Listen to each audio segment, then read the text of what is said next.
બચુની બેનપણી પછી સિદ્ધાર્થ રાંદેરિયા ફરી પાછા આવી રહ્યા છે જય કનૈયા લાલ કી લઈને 9 જાન્યુઆરી 2026 ના રોજ. હેલો મિત્રો, હું છું અમિત. સ્વાગત છે તમારું ફરી એકવાર સિનેમા શો પર. આજે વાત કરીએ જય કનૈયા લાલ કી નું ટ્રેલર આવ્યું છે એના વિશે. વાત કરીએ પહેલા ચેનલને સબસ્ક્રાઇબ કરવાનું ભૂલતા નહીં અને લાઇક ની સાથે સાથે હવે હાઇપ નું પણ બટન આવે છે એટલે એ પણ એકવાર કરી દેજો. આ ફિલ્મના ટીઝર પરથી અંદાજ આવી ગયો હતો કે આ ફિલ્મ કંઈક કોમેડી અને રોબરી પર આધારિત રહેવાની છે. આ ફિલ્મ સાથે મજાની વાત એ છે કે ધર્મેશ મહેતાની બે ફિલ્મો આવે છે 9 જાન્યુઆરી 2026 ના રોજ.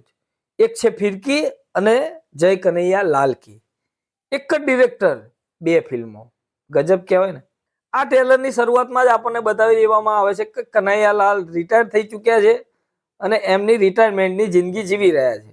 હવે આ કનૈયાલાલ રહ્યા ભગવાનના માણસ, પણ ભગવાનના માણસ ઉપર કંઈક આફત આવી જાય તો એ પણ કંઈક ખોટી પ્રવૃત્તિ ક્યારેક કરી નાખે. અહીંયા પણ કંઈક આવી જ રીતે બતાવવામાં આવ્યું છે.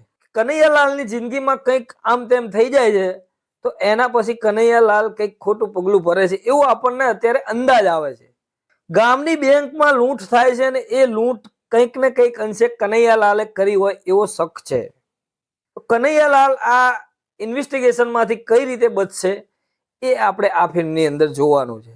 હિતુ કનોડિયાની જે પ્રમાણે એક્ટિંગ બતાવી છે જે પ્રમાણેના ડાયલોગ બતાવે છે ને એ મજા આવશે જ આપણને. ટ્રેલરની અંદર ડાયલોગ આપણને ઇમ્પ્રેસ કરી જાય છે, જેમ કે એનું તો નામ ગોવર્ધન છે, મારા તો નાથ ગોવર્ધન છે. સાથે પોલીસ ઇન્સ્પેક્ટર હિતુ કનોડિયા પાસે પણ ડાયલોગ છે. ફિલ્મની સ્ટોરી કંઈક આવી જ રીતે રહેવાની છે કે પારિવારિક માહોલમાં રહેતા કનૈયાલાલની જિંદગી કઈ રીતે નીકળે છે, રિટાયરમેન્ટની જિંદગી કહીએ તો. હવે કનૈયાલાલ સામે આરોપ આવે છે તો એ સાચો છે કે ખોટો છે એ તો આપણને ફિલ્મની અંદર ખબર પડશે, પણ આપણને એ જોવાની મજા આવે છે. અહીંયા આપણને ફિલ્મ ફક્ત ને ફક્ત કોમેડી નથી લાગતી. ચણિયા ટોળીમાં એક ફરિયાદ રહી હતી કે ફિલ્મ ફક્ત કોમેડી વેમાં જતી રહી, પણ આ ટ્રેલરની અંદર જોઈને હું ખુશ થયો છું કેમ કે ફિલ્મની સ્ટોરી ફક્ત ને ફક્ત કોમેડી ઉપર નથી જતી, એકદમ સિરિયસ ડ્રામા ફિલ્મ આ લાગે છે. ટ્રેલરની અંદર સિનેમેટોગ્રાફી, એનું કલર ગ્રેડિંગ સાથે એનું બીજીએમ એ બધું અત્યારે શૂટ થઈ રહ્યું છે.